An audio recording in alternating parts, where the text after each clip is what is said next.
Toronto, Ontario, incorporated as a city in 1834, population 2,731,571, 2016 c. 2,615,060, 2011 c. As Ontario's capital city, Toronto has a vibrant history of change and growth, ranging from its early occupation over 1,000 years ago to its current status as North America's fourth largest city. Toronto is Canada's largest municipality and is made up of the former cities of Toronto, North York, Scarborough, York and Etobicoke, and the former borough of East York. The city is home to a large immigrant population, and is a national and international hub for finance, communications and cultural life. Settlement. Approximately 12,500 years ago, the Laurentide Ice Sheet, a continental glacier that covered northeastern North America, retreated from the area of present-day Toronto.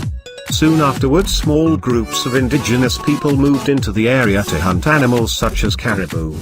Around 5,000 years ago, settlements in hunting territories began to form, and people congregated in large spring or summer gatherings at the mouths of rivers to fish, trade and bury their dead. By 500s, the population of southern Ontario had reached 10,000, and was made up mostly of Algonkian-speaking peoples.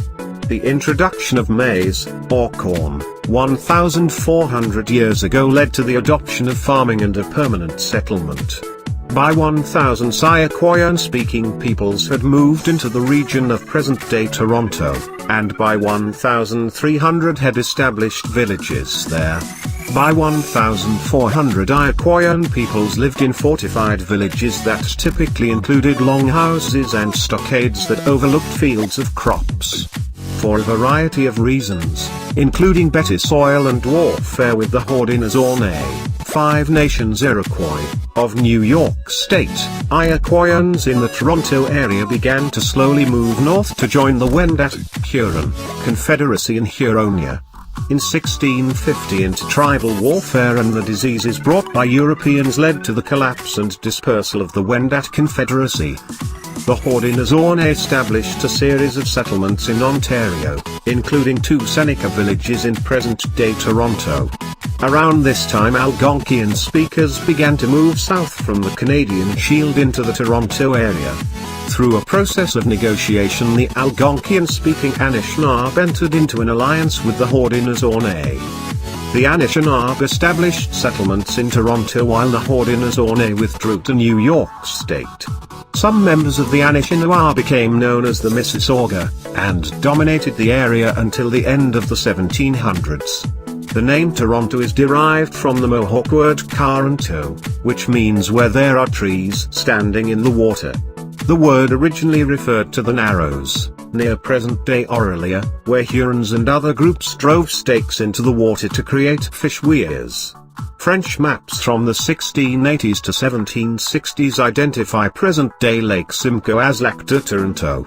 The spelling changed to Toronto during the 18th century, and the term gradually came to refer to a large region that included the location of the present-day city of Toronto. At some point between 7,000 and 2,000 years ago, Indigenous peoples discovered an overland shortcut between Lake Ontario and Georgian Bay. Later known as the Toronto Passage, this trail was an important north-south route for both Indigenous peoples and Europeans. European settlement. French fur traders had known all about the Toronto Passage since the early 1600s, and in 1720 they built a small store on the Humber River. This post failed financially and was abandoned in 1730. In 1750 the French built another small trading post. Fort Ruil, or Fort Toronto, located in Toronto's present-day exhibition grounds, was burned in 1759 by its French garrison during a retreat from British forces.